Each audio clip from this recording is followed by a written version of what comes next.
sign this divorce paper." My husband declared this, having chosen to believe his mother's deceitful words over mine and pushing me and the children out into the cold. I couldn't believe it. That was something I couldn't do. I told my husband the truth. "From now on, I will be happy with the children. My name is Jody." When my second daughter was just born, my then husband suddenly passed away. Both of my parents had already passed away, and I lived in the house left by my husband with the support of my uncle and his wife, who lived nearby. My uncle and his wife had no children of their own, and I had been loved like their own daughter since I was young. I started working as an office worker at the company my uncle ran. Although I had been a housewife since getting married, sewing was my hobby, and I hoped to earn income from it someday, enjoying making clothes for my daughters. However, when my husband passed away and we were in financial difficulty, my uncle suggested that we needed a stable income. His company was in manufacturing, small scale but proud of producing quality products. I met my current husband, Ned, at that company. He was also a mid-career hire. He had been through a divorce, and because his previous marriage was with a co-worker, he felt uncomfortable and transferred jobs. He was sincere, dedicated to his work, and had a gentle personality, eventually becoming a trusted figure by those around us. We gradually became closer and started dating with the intention of marrying.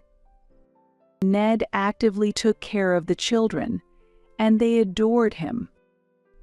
Believing that having a father would positively influence the children, I decided to remarry.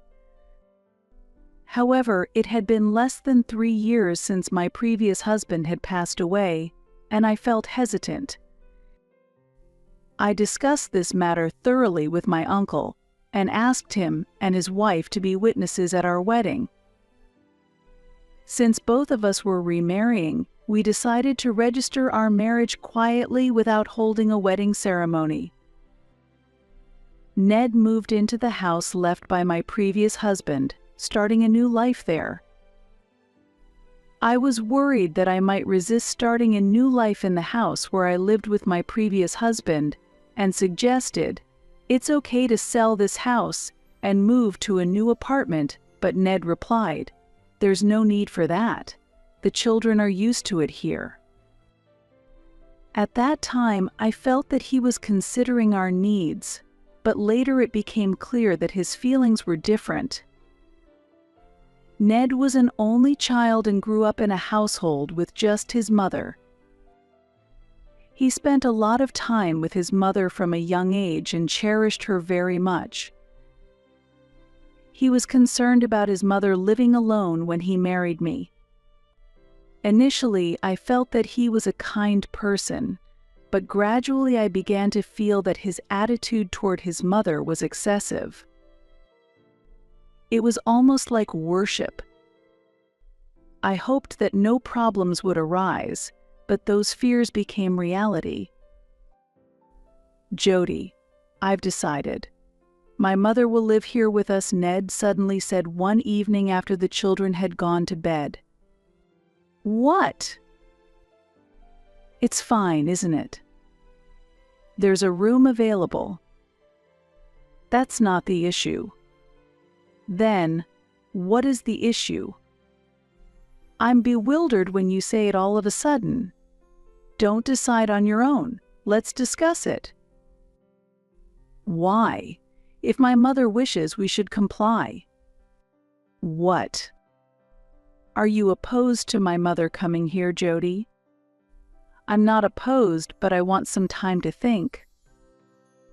"What do you need to think about? Do you intend to leave my mother alone as she gets older? I thought you were more compassionate." "That's not it. I had somehow thought that living with my mother-in-law might happen one day. However, I had only met her once when I greeted her at our wedding, and I don't know her well. Although Ned often told me about the wonderful aspects of his mother, it was always from his perspective, and to me, she is still a stranger. I feel that suddenly proposing to live together without knowing how well our personalities would mesh is unreasonable. Being asked to suddenly live with my mother-in-law, who hardly knows me or the children, seems forceful. However, since Ned prioritizes his mother, I couldn't express this concern directly to him.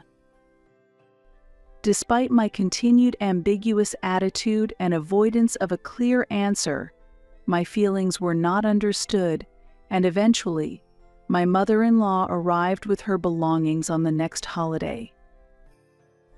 Jody, I look forward to living together.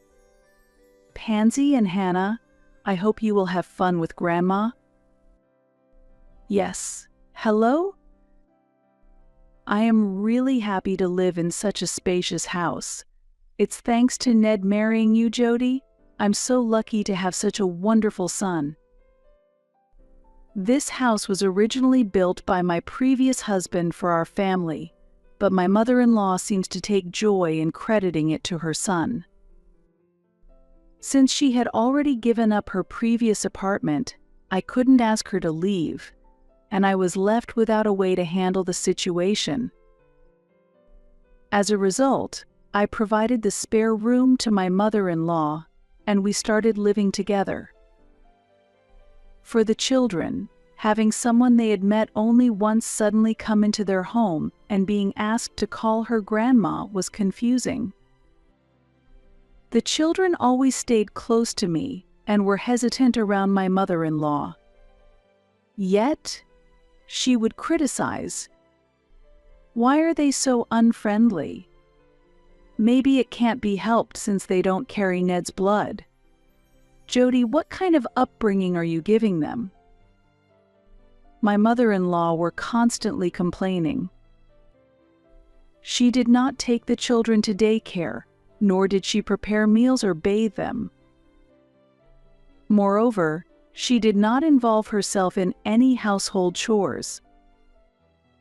I was handling all the housework alone. Laundry, meal preparation, and cleaning, all of it added to my burden. Even though my mother-in-law was not working, she relaxed at home watching TV or sometimes went out to shop for things she liked. If she had the means to do so, I wished she would contribute a little to the living expenses, but she never did. I would have liked to set rules before agreeing to live together, but now it is too late. If I try to say anything to my mother-in-law, harsh words are sure to come back, making it difficult.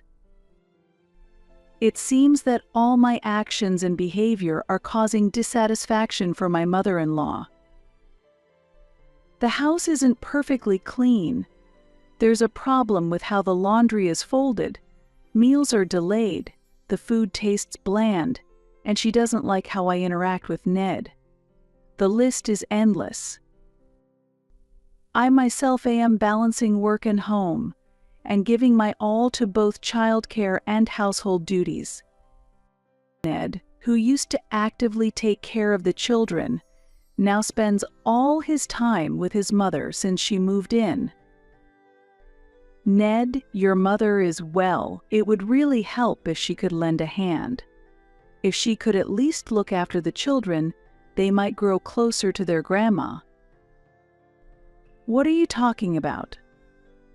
Mom raised me by herself and has had a tough life working for many years. I want to let her rest a bit. If that's the case, can't you help out a little? I work in a hot field all year round with overtime every day. Jody, you work in a cool office and get to leave on time, right?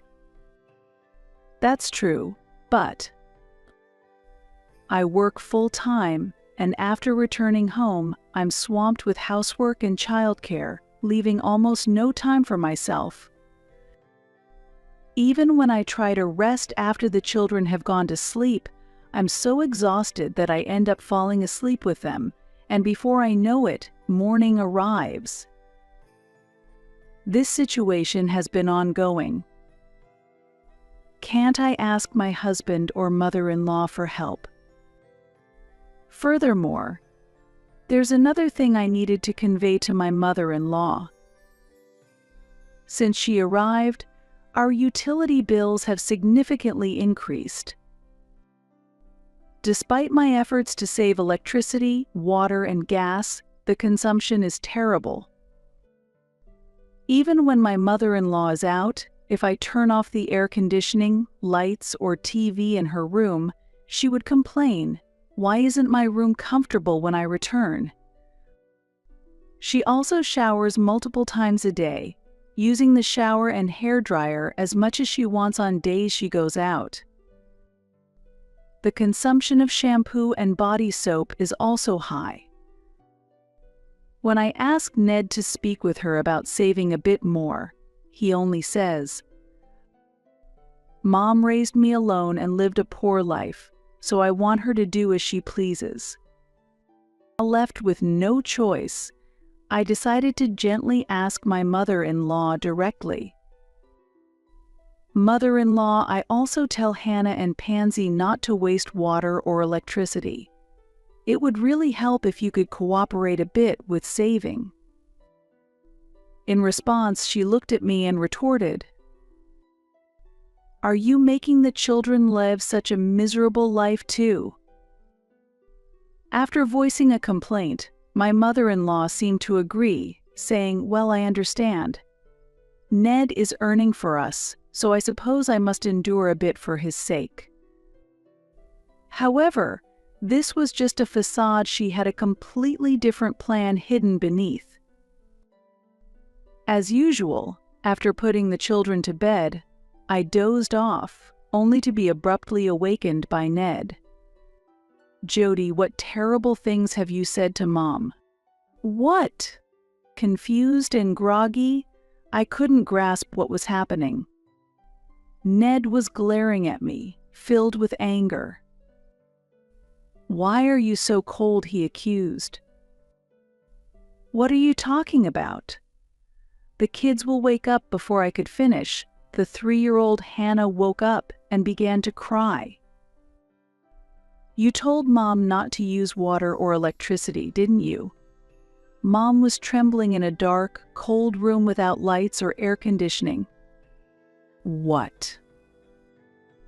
Who do you think allows us to live here?"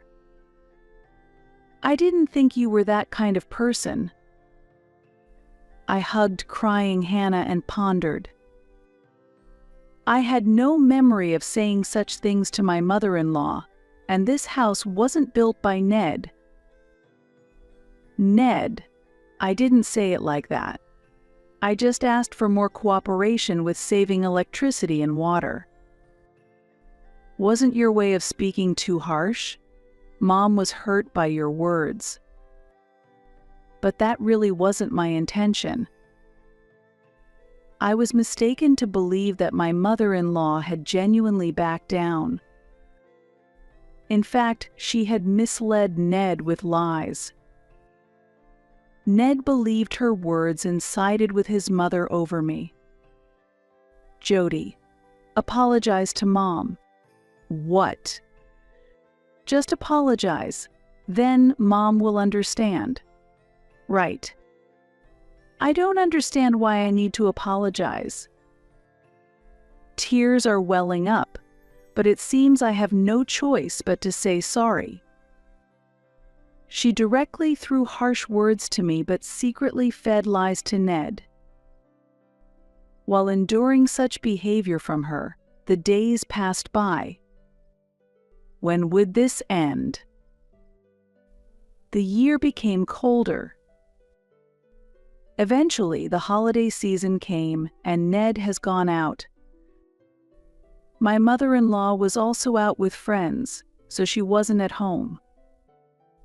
I was spending a calm afternoon with the children for the first time in a while. As we read picture books and sip hot chocolate, I saw snowflakes fluttering down outside the window.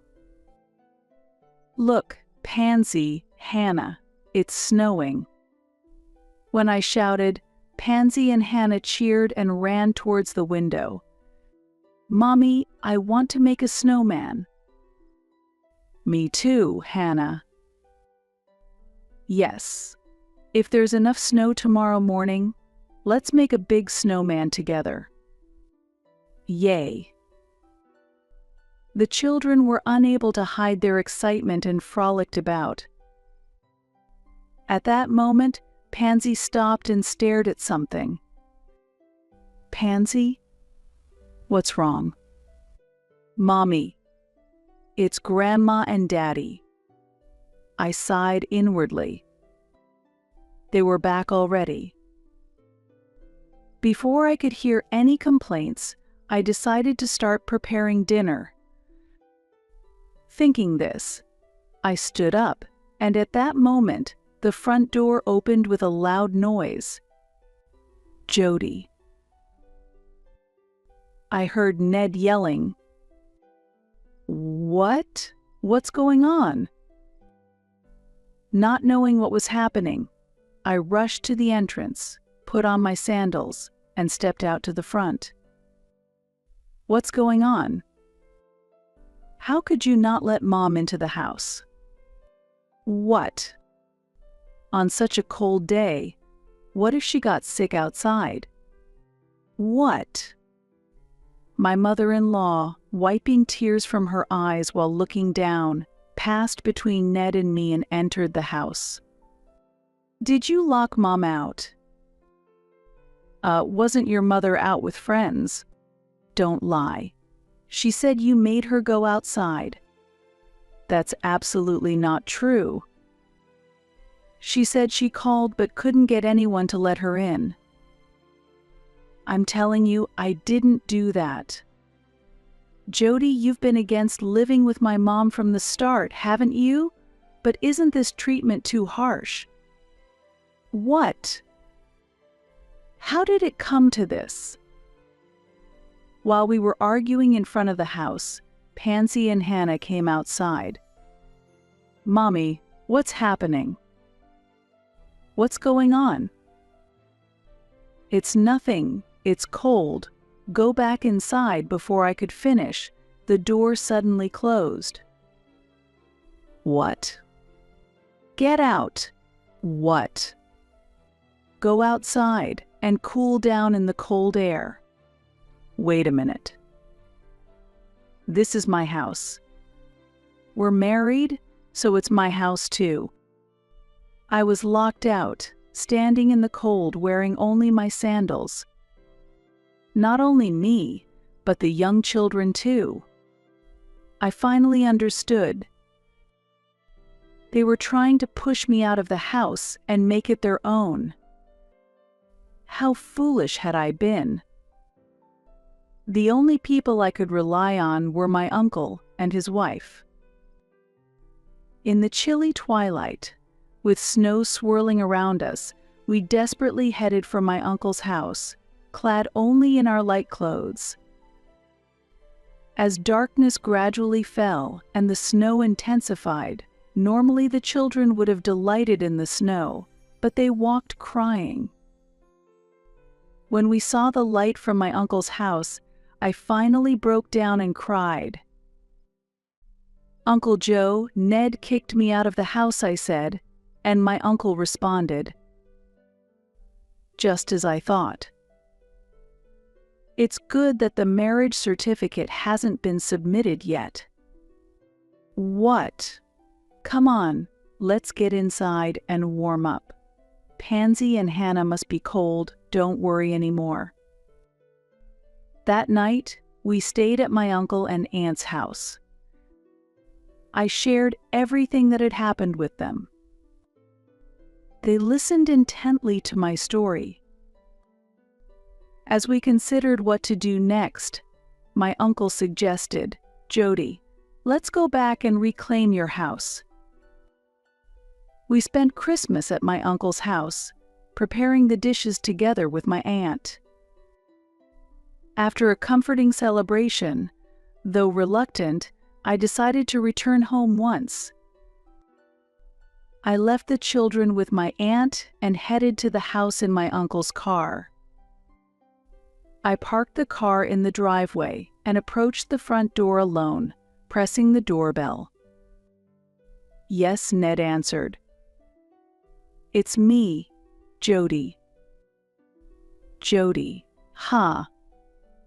Where have you been all this time? Are you done reflecting?" "There's nothing I need to reflect on." The call ended, and soon after, the door opened and Ned appeared, holding a document in his hand. "If you don't understand, it can't be helped. I don't need a wife like you," Ned said as he handed me the divorce papers. "Sign this divorce paper." I couldn't help but laugh. There's no way I could do that. "Well, that's right, isn't it? If you divorce me, you'll be a twice-divorced woman with 2 children. You probably have nowhere to run, right? Just apologize and I'll forgive you." "But we aren't married, are we?" "What?" "That's right. I'm not your wife or anything." "What?" "Yes, we're not married. But the marriage certificate, it wasn't submitted." "What?" "So, we aren't married." "I can't believe it. How can that be?" "The person who was supposed to act as a witness said he lost the form." "That's a lie." The story about losing the form was a lie, but the truth was that the form had never been submitted. Ned was speechless, his face turning pale. At that moment, a luxury car arrived. It was a high-end foreign car, rarely seen around here. The person who stepped out of the car was my uncle. President. "Ned, my boy, I'm sorry about that. I lost the marriage certificate by mistake." "Ha ha ha ha. It's not a laughing matter. I'm truly sorry. I heard some unfavorable rumors about you, so I decided to wait and see before submitting the certificate." "Rumors? I heard you have a divorce history, paying property division and child support. I knew about the divorce, but you had hidden from Jody that you have children. Why would you?" "The president of the company you used to work for is a friend of mine. He told me a bit about your situation." "What?" "There's no issue with you working at my company, but it's a different story when it comes to marrying my lovely niece." "What?" "Didn't Jody tell you? Her father was my brother." "What?" "Were you targeting Jody for her house, trying to ease your mother's life?" "What's wrong with taking care of my parent?" "How can you destroy someone else's happiness? Leave Jody's house." "You tricked me." "Tricked is such a harsh word. I was thinking we could submit the form after you two were settled and had a proper discussion. Besides, it seems you were the one who deceived Jody." "Damn it." Ned, furious, tore up the divorce papers he was holding. "Thanks to my uncle, we were able to protect the house that my late husband had left for us." Ned and his mother moved out and started living in an affordable rental apartment. Ned quit his regular job and is now getting by with day-to-day part-time jobs while looking for stable employment. He continues to make payments for property division and child support to his ex-wife and their children, placing him under severe financial strain. I heard his situation is quite dire due to this ongoing financial burden. Moreover, his mother has a spending habit that makes it impossible for Ned, however hard he works, to keep up with her excessive spending. The high utility bills we experienced while she was living with us were due to habits formed during their time living as a single-parent family, not out of malice. Shortly after Ned left our home, I also made the decision to quit my job. The bad reputation at work influenced my decision, but more importantly, I had a strong desire to spend more time with my children. As part of this new lifestyle, my uncle fully supported my decision, and I started a new career as a children's clothes designer, making handmade children's clothes from my home. Initially, I registered with online handmade markets and actively participated in local events. These activities were well received, and later I opened my own online shop and even started consigning my products in local stores. Currently, I am learning business operations from my uncle while preparing to launch my own company. Pansy and Hannah are growing up fast, and the opportunities for them to wear the clothes I make are gradually becoming less frequent. However, I dream of dressing my grandchildren in these clothes one day. With these hopes in mind, I spend my busy days feeling fulfilled. Well then, let me be clear. My mother and sister are going to live together with us from now on. If you don't like it, sleep outside. Brandon was making a face as if saying, "Isn't that impossible?" and sported a mean, ugly laugh. I was just a convenient wife for Brandon, and it was normal for me to be subjected to such insulting words every day. However, I could no longer endure this. If that's the case, I'll sleep outside starting tonight. Don't complain about who I'm with. There's no way I would complain. Do whatever you want. Brandon snorted and laughed at my statement. But the next morning, when he saw the garden, he panicked and regretted his words. My name is Noel Harris. I am 42 years old and work as a professional freelance illustrator. As I grow older, I gain more experience and manage to secure a sufficient income while working efficiently at home. I live comfortably in an urban area with my husband, Brandon, and we enjoy the freedom of our own private life together. Originally, I would have liked to have children, but Brandon preferred a life without children and clearly did not want to have them. On the other hand, my mother-in-law, Martha, who did not understand our lifestyle, always nastily said, "A daughter-in-law who does not bear children is useless." In the old days, you wouldn't have been able to complain even if you were divorced. Every time we visited my in-laws, it was always unpleasant, and her sharp tongue tormented us. My sister-in-law, Rita, who also has a difficult personality, belittled my work, saying, "Drawing illustrations at home is like child's play, isn't it? I envy you for getting paid for doodling, but you don't make much, right? After all, you're just relying on my brother." I wouldn't understand because our educational backgrounds are different. In reality, Rita didn't know that I earn as much as or more than Brandon, especially during busy periods when I make more profit than he does. Brandon always stood by me, saying Noelle is a precious daughter from another family. Such rude actions towards someone who has married into our family are unacceptable. This temporarily silenced Rita and my mother-in-law. However, they did not find it amusing when my father-in-law took my side, and in his absence, they secretly harassed me. While I felt like this was a vicious cycle, I was deeply grateful for the support of my father-in-law. If there's any consolation, it's that fortunately, we rarely saw them as my in-laws' home was several hours away by train. This distance usually allowed us to avoid their unpleasant comments and attitudes, and major troubles were rare. However, one day, while I was deeply engrossed in my illustration work at home, I received a sudden call from my husband. "What do you mean, your father has passed away?" I was at a loss for words at the unbelievable news. It seems that his condition had worsened without us noticing. Afterward, caught up in arranging the funeral and other preparations, I had no time to mourn and just spent being busy day after day. As a result, I couldn't return home for a while. The reason I was busy was because Martha and Rita dumped all the troublesome matters on me, showing no intention of helping. I had never imagined so much work would be necessary when a person dies.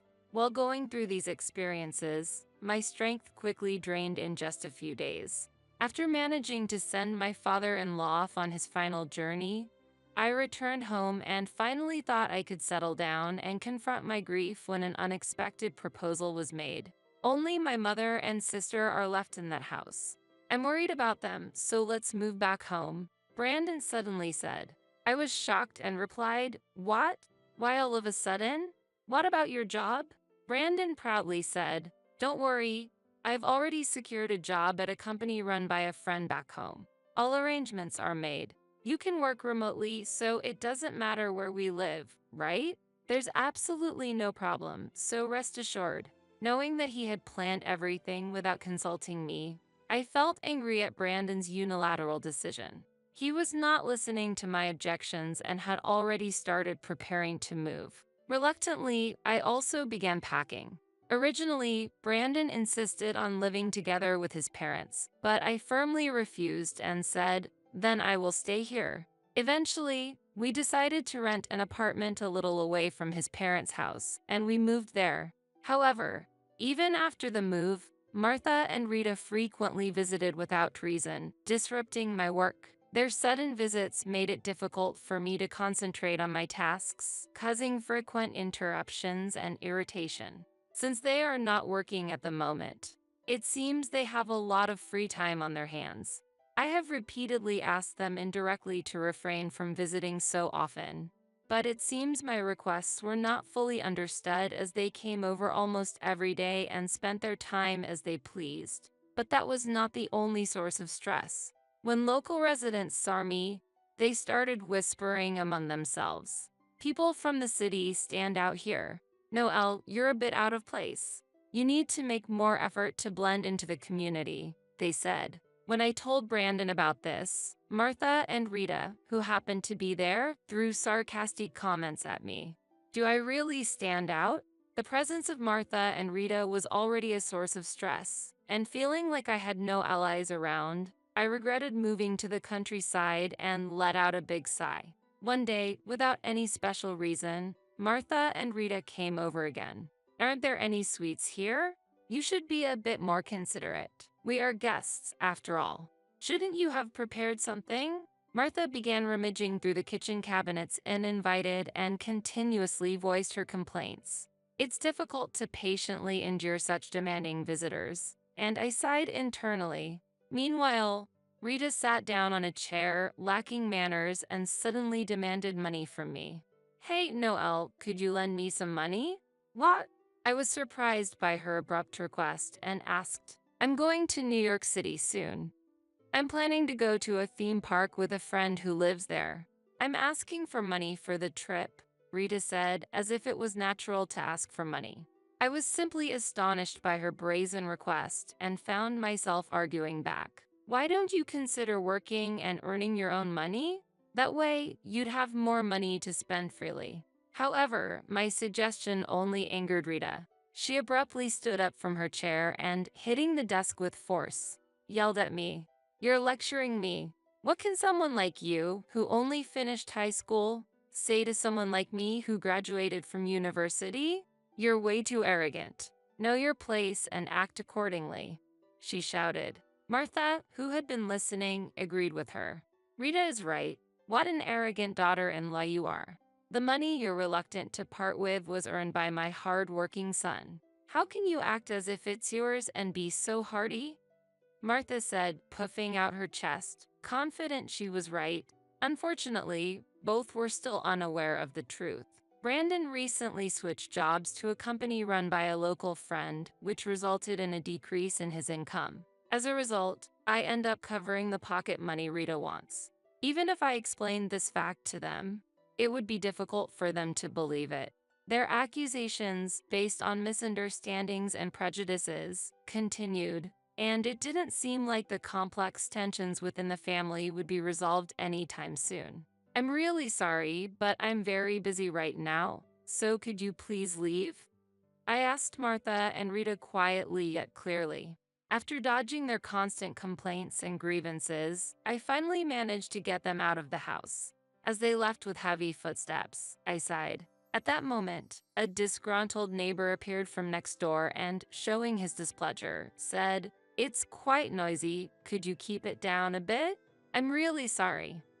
I apologized. I had not intended to be loud, but the actions and words of Martha and Rita had inadvertently caused trouble for my neighbor. I had been careful to live quietly, but this situation arose, and I sighed once again. Hours later, when Brandon returned home from work, I detailed the events of the day to him. "Living in an apartment inevitably comes with neighbor issues," Brandon remarked. But I was about to argue back. "That's not the problem here." I was about to ask Brandon to address the behavior of Martha and Rita, but he cut me off, smiling cheerfully, and announced something unexpected. "I've lately been feeling that this house is a bit cramped. You think so too, right?" "Yes, I suppose," I responded, and Brandon continued. "That's why I bought a new house with a yard." His words were delivered casually, as if he had just picked up something trivial on his way home from work. I was so shocked that I couldn't immediately grasp what he was saying. "You bought a house? Wait, what are you talking about?" I asked, unable to hide my surprise. "Yes, it's secondhand, but it was a good deal.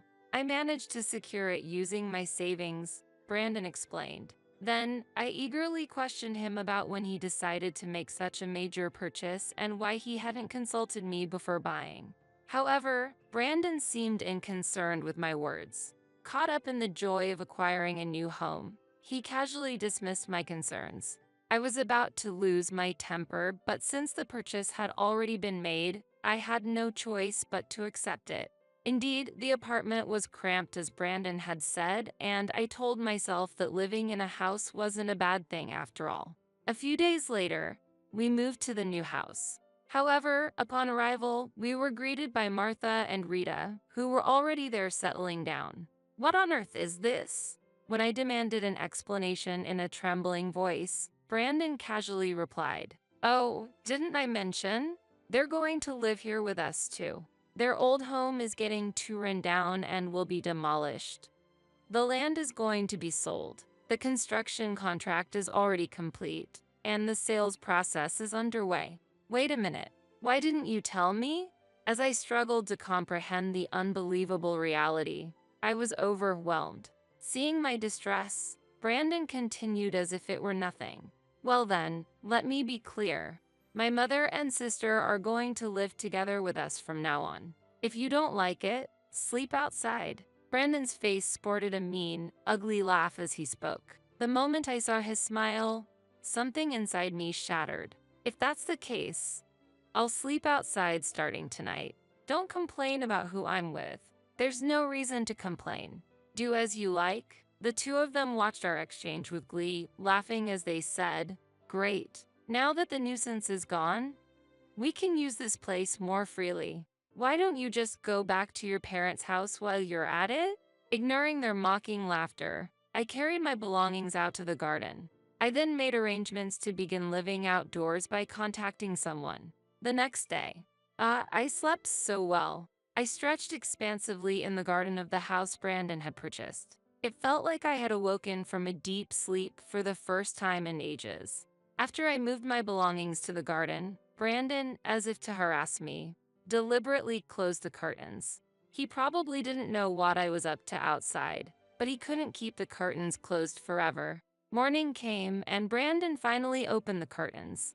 When he saw the garden, his face changed. "What is this?" "See, I told you not to complain no matter who I'm with." Brandon pointed at my side, trembling with shock, and exclaimed, "But who brings such a big dog into our backyard?" My large dog wagged its tail in response. The dog, a Rottweiler, was a type of breed that I had raised back at my parents' home. I had set up a large tent I brought from home in the garden and spent the night there with my dog. That evening, I had called my mother, explained the situation, and borrowed the tent and my dog. I thought not just bringing the tent but also my beloved dog was a good opportunity to enjoy the spacious yard freely. My dog was enjoying the outdoor life, and last night, it was in a very good mood. I also had a fun night for the first time in a long while and woke up feeling refreshed in the morning. On the other hand, Brandon was pale and clearly in a bad mood. That dog, it came from your parents' home, didn't it? Take it back immediately. Brandon is extremely afraid of large dogs. Part of the reason I brought my dog was indeed to spite him. He had been chased by a large dog as a child and had been afraid of them ever since, to the point that he would get scared just by seeing one. Consequently, when my parents first met him, my brother had to take the dog for a walk. But let's leave that story for now. Hearing Brandon's screams, Martha and Rita appeared in the garden, rubbing their sleepy eyes. "What's the matter, Brandon? Why are you yelling so early in the morning? What? Why is there a dog here?" They both exclaimed in surprise. They too were not fond of dogs, often grimacing just hearing that my parents had a large dog at home. The sudden appearance of the dog threw them into total disarray. Brandon was also disturbed and began shouting for the dog to be taken out of the house. "What are you doing? This is just the sort of thing a high school graduate would do. I can't forgive this. I never thought I had such a crazy daughter-in-law. Normal people don't do this kind of thing. You're really out of your mind. You've completely lost it." As I remained silent, the three of them mercilessly criticized me. "It's so noisy this morning. You feel that way too, right?" As I spoke to my dog, he wagged his tail vigorously. He may be large in size, but he's gentle, extremely smart, and kind. However, he shows no mercy to those who threaten his family. "Why aren't you leaving? Can you hear me?" As Brandon's sharp words rang out, my dog growled protectively by my side. Hearing this, Brandon yelled pitifully. At that moment, there was a rustling sound from the large tent I had been staying in. "What's all this noise, first thing in the morning?" "Good morning, Dad." "What?" Emerging from the tent was my father. Brandon, upon seeing my father, let out a cry of surprise. Good morning, Brandon." My father warmly greeted him while Brandon just stood there, mouth agape. "I'm hungry." "Bro, you ate plenty yesterday." My brother chimed in next as he stepped out of the tent. My brother is married and usually lives elsewhere, but after hearing about my situation yesterday, he suggested, "Let's all camp out in the garden. Don't worry if any problems arise. We're here." Thus, it turned out that my entire family was enjoying a camp out at our house. "Good morning, everyone. It seems my daughter has been quite a burden on you all," said my mother as she appeared next. She had a bright smile suitable for the morning, but her eyes were not smiling.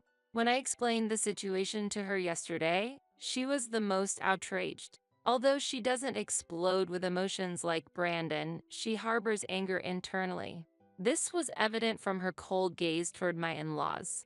Brandon then said, "It's been a while." To my family, the energy he had earlier was gone, and he was awkwardly trying to muster a smile. Brandon might act tough with me, but he can't do the same in front of my father and brother. The reason is that both are very muscular, which intimidates him. My father is a former self-defense force officer, robust and muscular. Even after retirement, he doesn't skip his daily training, and he even placed in a triathlon last year. Moreover, my brother is an active police officer, dedicated to protecting the town and following in our father's footsteps with his training regimen. While my brother's family might be exasperated by his training, for me, he is a reassuring presence. Even the dogs they take for walks are muscular and formidable. Given their long-standing dedication to physical training, it's no surprise that our dog has grown accustomed to participating in their rigorous exercise routines. Now, while I have many things to say, first, I'd like to thank you for allowing us to use your garden. We got to spend a wonderful time as a family. My mother said politely. Martha said you're welcome in response, seemingly out of reflex. Despite the muscular men in the house, it's actually my mother who holds the highest rank in our family hierarchy. Our dog also trusts her the most and sees her as her leader. Even now, it sits composedly next to my mother. My brother and father often say that no matter how much they train, they can't match up to our mother. While she may not possess physical strength, she knows how to exert her influence when necessary. Once, when I was a child in elementary school and a classmate was malicious toward me, my mother spoke directly to the teacher and had the other child's parents call the school. There's no need for extra words.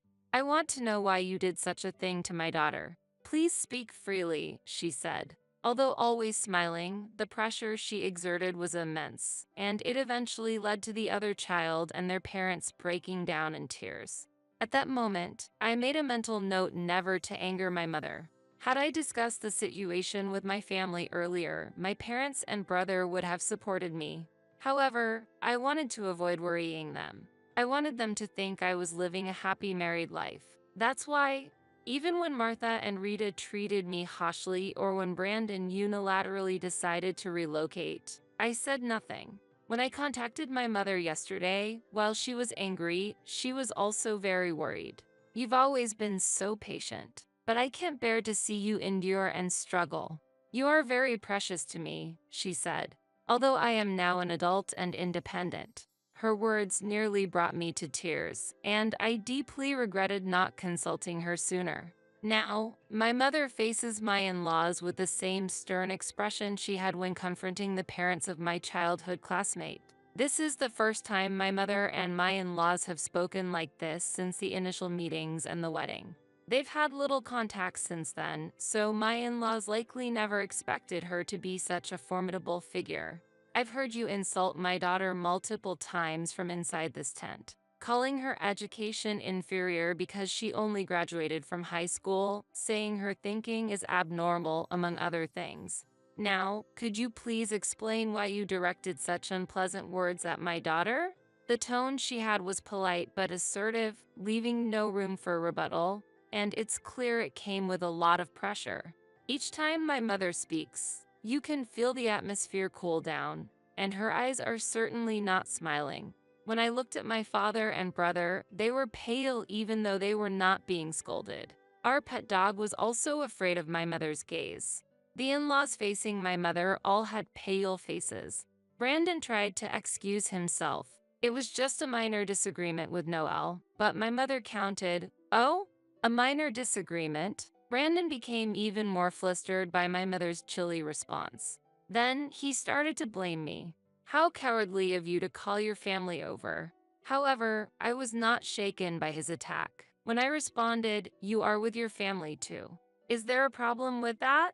Brandon was at a loss for words. He tried to demean me but was clearly at a disadvantage. After pondering for a while, suddenly, his face lights up as if he had a brilliant idea. Then, with a voice full of conviction, he declared, "That's it, we're getting a divorce. To think you do as you please at home." His voice sounded triumphant. Was this his last resort? Did he think that by mentioning divorce, I would be shocked and apologize? I felt nothing when Brandon mentioned divorce now. My love for him had vanished long ago. With a mix of disdain and calm, I made a significant accusation. "I don't mind the divorce, but you will be paying a substantial property division for your infidelity." "What? Did you think I didn't know? This is a small town, and an affair with someone from your own company would be conspicuous." Indeed, Brandon had been having an affair with a woman in her 30s who worked at the company run by his college classmate. Since the woman was also married, exposure of the affair was bound to cause a scandal. I had been suspicious of his late returns, but the discovery of a woman's handkerchief and a hotel receipt in his clothes confirmed the affair. There were no detective agencies in this rural area, so I conducted the investigation myself and found a plethora of evidence of his infidelity. The evidence was so abundantly clear, it made me wonder how he could have been so careless. If I submit these to court, there's no doubt I'd win a claim for property division. If that's the case, I'll introduce you to a lawyer friend of mine. Really? That would be helpful. Thank you, Dad. Brandon was shocked that his affair had been exposed, his face turning pale. Yet, He was not ready to give up and tried to retort with a trembling voice. No, this is your fault. You're always at work, ignoring me. To this, my brother immediately responded. My wife works full-time too, but that doesn't justify an affair, does it? How self-centered can you be? My brother looked at Brandon with a look of disbelief. As a fellow married man, he couldn't comprehend Brandon's logic. Exactly as my son said, your incompetence is why my daughter has to work so hard. If you had been a more trustworthy husband, it wouldn't have come to this. My father quickly added, criticizing Brandon. Brandon seemed lost for words due to their pointed rebuttals. Martha and Rita, however, supported Brandon's actions. It's clear that the problem lies with your daughter. We will hire a lawyer and seek property division as well. Yeah. Even though she says she works hard, her job isn't all that significant. To this, my mother quickly responded, it's your right to hire a lawyer, but do you really think it's acceptable for the person who committed adultery to demand property division? I pity any lawyer who takes on such a case. Could it be that you're lacking common sense? Martha staggered back awkwardly at my mother's sharp retort. Furthermore, Rita, do you even know how successful my daughter is? If you search her name, you'll see the companies she's involved with. And what about that hearty attitude of yours? You don't even work, yet at your age, you're still dependent on your brother and his wife. Aren't you ashamed? Rita's face turned red upon hearing these words. Brandon then exclaimed, looking at us while trying to contain his anger at his family being openly criticized by my mother. Why would you say such things to my family? My mother had only stated facts, but Brandon evidently did not appreciate them. Seeing this, I began to speak with a deep sigh. I really can't believe I married such a person. It makes me question my own judgment. What did you say? Have you forgotten what you've done to me? You really think only of yourself. And those two, they say worse things to me than my own family ever did. Calling me the bottom rung because I only graduated high school? A useless wife because we don't have children. Since moving here, I've been nothing more than a convenient errand runner. Don't you think that's far more unreasonable compared to my family? I unleashed all the grievances I had held back until now. Until now, I had endured it without worrying my family, but there was no longer any reason to hold back. Let's break up. I'm sick of being used by you anymore. Wait, Noel. Let's start this through calmly. There's nothing left to talk about. I want to sever ties with you as soon as possible. What could possibly change that? I can't forgive what you've done. Be prepared for the appropriate consequences, I declared, and Brandon collapsed to the floor, exhausted. Martha and Rita looked on disappointedly, their shoulders slumping. Shortly thereafter, we began packing to return to my parents' home. Well, I'm going back to my parents' home now. I'll proceed with the divorce and the claims for property division later. I informed Brandon and his family, but there was no response. I sighed lightly, loaded the tent and my belongings into the car, and left my in-laws' home. The divorce with Brandon was finalized smoothly. The involvement of the lawyer my father had contacted proved effective. Even the usually assertive in-laws were weak in the face of an authoritative third party. The property division claim was accepted as I had hoped, but Brandon had recently purchased a new home and had no savings left. He sought financial help from his classmate who had employed him, but during this process, his affair with a coworker was discovered, and his classmate was furious. As a result, both Brandon and his affair partner were fired from the company. In the end, Brandon could only secure a loan from consumer finance companies, using the money to pay the property division. However, the loan came with high interest rates, making repayment very challenging for him. By the way, the woman involved in the affair was also divorced by her husband, who then demanded property division from Brandon. Consequently, Brandon was burdened with paying 2 property divisions, forcing him to sell the newly purchased home to cover these costs.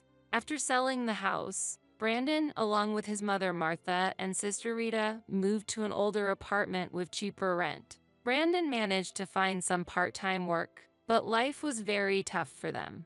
Rita finally started working as well, but without a proper employment history, she even struggled to find part-time jobs.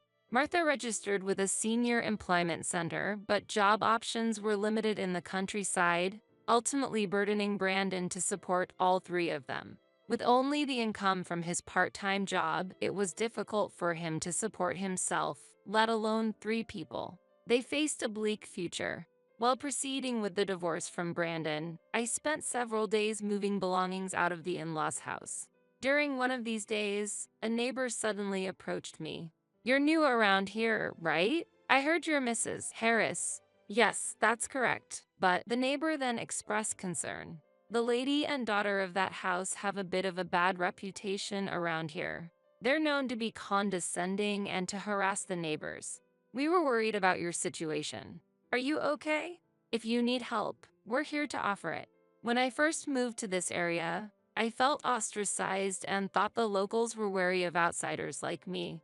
However, they were actually concerned about me.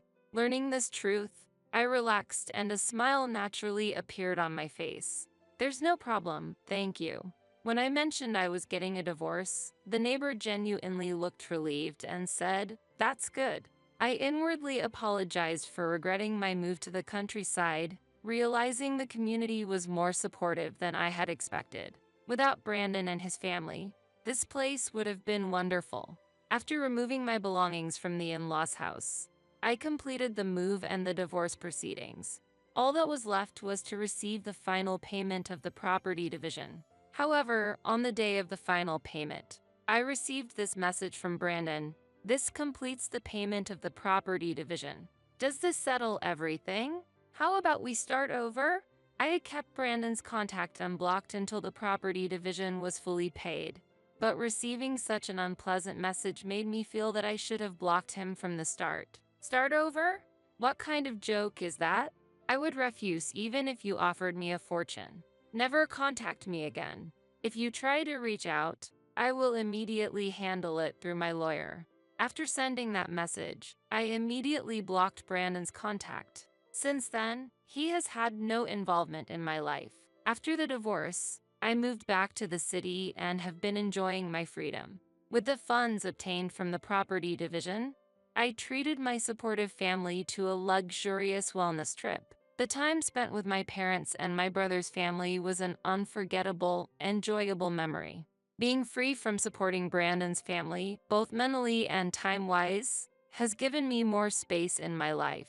While it's good to dedicate myself to work, there was no longer a need to overwork. Being released from the obligation to support the in-laws has also given me financial ease. Having learned from my failed marriage with Brandon, I am hoping to meet someone better next time.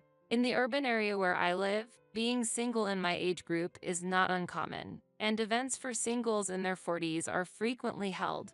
It takes a bit of courage, but I plan to try attending one of these parties soon. I will never undervalue myself again. Aware that I am the only one who can treat myself as valuable, I intend to enrich my life moving forward.